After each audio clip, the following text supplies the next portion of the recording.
Kembali lagi dengan saya Irfan Nugraha. Saya akan menjelaskan materi konflik dan negosiasi menurut Robin and Judge tahun 2019. Saya akan melanjutkan materi yang ke-9 karena materi yang ke-8-nya itu UTS. Setelah UTS saya akan menjelaskan kembali materi yang ke-9. Materi tentang Robin S. Judge 2019 memandang bahwa konflik tidak selalu buruk. Yang terpenting adalah bagaimana konflik tersebut dikelola melalui proses negosiasi untuk mencapai tujuan. Materinya saya akan menjelaskan 6 pilar taksonomi Bloom.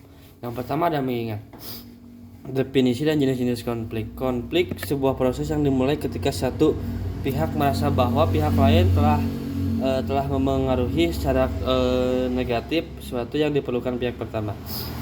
Kemudian ada tiga tipe konflik. Satu, konflik tugas terkait isi dan tujuan pekerjaan. Yang kedua ada konflik hubungan terkait hubungan interpersonal hampir selalu difungsionalkan. Yang ketiga ada konflik proses terkait bagaimana pekerjaan diselesaikan. Kemudian selanjutnya ada lokus konflik diadik antar dua orang, intergroup dalam kelompok dan intergroup antar kelompok.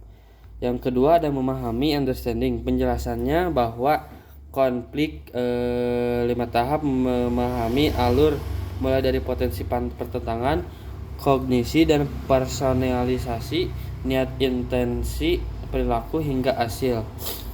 Konflik fungsional versus difungsional.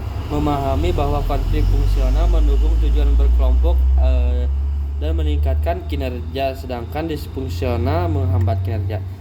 Kemudian yang ketiga ada menerapkan applying. Penjelasannya menggunakan dimensi penanganan konflik dalam situasi nyata. Materi menerapkan ada 5 niat penanganan konflik heading internasional. Yang pertama ada competing, bersaing. Yang kedua ada kerjasama. Yang ketiga menghindar. Yang keempat mengakomodasi. Yang kelima kompromi.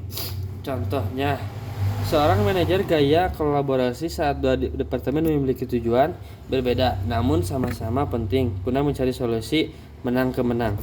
Yang keempat selanjutnya ada menganalisis, membedah strategi negosiasi, bargaining strategis, menganalisis perbedaan antara distributif bargaining, negosiasi kue tetap atau menang kalah, dan integratif bargaining, negosiasi memperluas kue atau menang-menang. Yang kedua ada analisis BATNA, menganalisis bad alternative to a negosiasi adjustment, alternatif terbaik jika negosiasi gagal untuk menentukan kekuatan tawar-menara. Yang kelima ada mengevaluasi. Penjelasan menilai efektivitas proses negosiasi dan pengaruh individu. Materinya mengevaluasi perbedaan kepribadian, suasana hati, dan budaya dalam keberhasilan negosiasi. Contohnya, mengevaluasi apakah hasil negosiasi jangka panjang tetap efektif jika salah satu pihak merasa tertekan atau oleh strategi distributif yang agresif. Kemudian ada menilai kapan negosiasi melalui pihak ketiga, mediator, arbiter, atau konsilitator benar-benar diperlukan. Kemudian yang terakhir ada mencipta, merancang lingkungan organisasi yang mampu mengelola konflik secara produktif. Materi ini menciptakan budaya konflik konstruktif. Contohnya merancang sistem manajemen konflik yang mendorong anggota tim untuk mendiskusikan perbedaan pendapat secara terbuka tanpa rasa takut guna menghindari pemikiran kelompok groupthink. Strategi menyusun protokol negosiasi interaktif dalam perusahaan untuk memastikan setiap konflik antar departemen diselesaikan dengan fokus pada kepentingan bersama, bukan ego struktural. Begitu penjelasan dari saya untuk materi ke-9 negosiasi konflik